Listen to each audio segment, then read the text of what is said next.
प्रश्न पूछा था रिलेशनशिप के बारे में, और अभी जैसे आपने बोला कि इरिवर्सिबल चीज़ है, एक बार आप एंटर कर जाते हैं तो फिर काफ़ी मुश्किल हो जाता है किसी भी पूरा।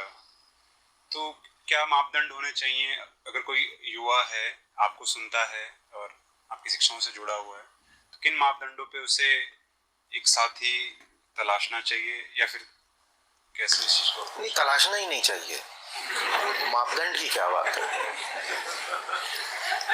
इतनी बार तो इस पे बात कर चुके हैं, आपसे भी कई बार बात हो चुकी है 3-4 साल से। ये तलाशना है तो कुछ ढंग का तलाशो ना। व्यक्ति तलाश कर क्या करोगे? और व्यक्तियों में भी अगर तलाशना है तो इतने ऊंचे ऊंचे व्यक्ति हुए हैं, उनको तो तलाश लो पहले। तुम किसको तलाश रहे हो? तुम पुरुष हो, तुम किसी स्त्री को तलाशोगे। वो कौन है? वो है जिससे अपनी बीएससी नहीं पास की जा रही, और तुम कह रहे हो तू मेरी रानी है। उससे 2 बातें ढंग की करी नहीं जाती। उसके प्रोफेसर से आके पूछो वो कौन है। पर वासना आंखों पर पर्दा डाल देती है बिल्कुल।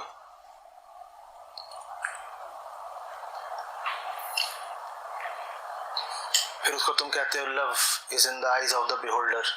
वो लव नहीं है ना, वो तो जानते हो क्या है, इसलिए तुम्हारी आंखों में है।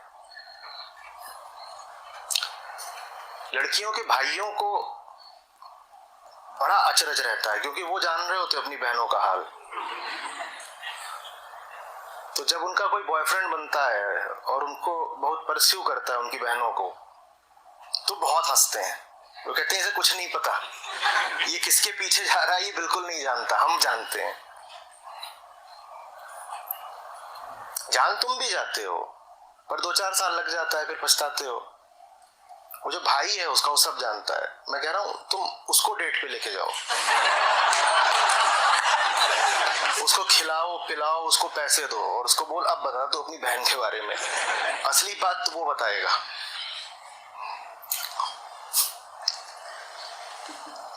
तुम कितने फालतू हो कि तुम्हें लड़की तलाशनी है? तुम्हारे पास इतना टाइम कहाँ है?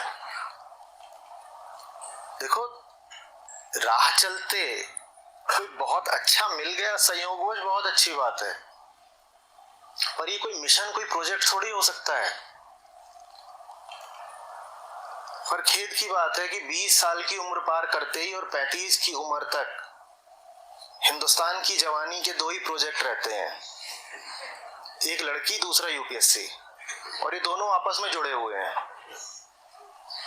वो पहला पूरा होगा नहीं जब तक दूसरा नहीं पूरा होगा, और दूसरा पूरा करना ही इसीलिए ताकि पहला पूरा हो जाए, क्योंकि मूल वृत्ति तो काम वासना है। मूल वृत्ति ये नहीं है कि नौकरी चाहिए, नौकरी के बिना आदमी जी लेगा फिर भी। मूल वृत्ति तो यही है ना कि लड़की चाहिए, उसी के लिए फिर नौकरी के लिए आदमी मरता है इतना। ये स्वीकारेंगे नहीं लोग, तुम भी नहीं स्वीकारो, कोई नहीं स्वीकारेगा, पर जिन्होंने मनोशास्त्र का थोड़ा अध्ययन करा वो जानते हैं इस बात को। मैं तुमसे सन्यासी ब्रह्मचारी उस अर्थ में होने के लिए नहीं कह रहा हूं। मैं नहीं कह रहा हूं कि स्त्री दिख जाए तो मुंह दूसरी तरफ कर लो इत्यादि। मैं सिर्फ तुमसे कह रहा हूं करने के लिए और बेहतर चीजें हैं दुनिया में, और बड़े संयोग की अचरज की बात है कि जब तुम बेहतर चीजें करने लग जाते हो तो तुम्हें बेहतर लोग मिलने लग जाते हैं, और जब तुम उन बेहतर चीजों को छोड़ करके लोगों की तलाश में लग जाते हो तो तुम्हें लोग भी जो मिलते हैं वो घटिया किस्म के ही मिलते हैं। तुम जीवन में ऊंचे से ऊंचा काम करो, तुम्हें अच्छा साथी अपने आप मिल जाएगा। अब यहां मैं वो बात नहीं कह रहा हूं कि यूपीएससी क्लियर कर लो तो अच्छी लड़की अपने आप मिल जाएगी, वो वाली बात नहीं कह रहा हूं, क्योंकि मैं कह ही नहीं रहा हूं कि यूपीएससी क्लियर करना ही ऊंचा काम है।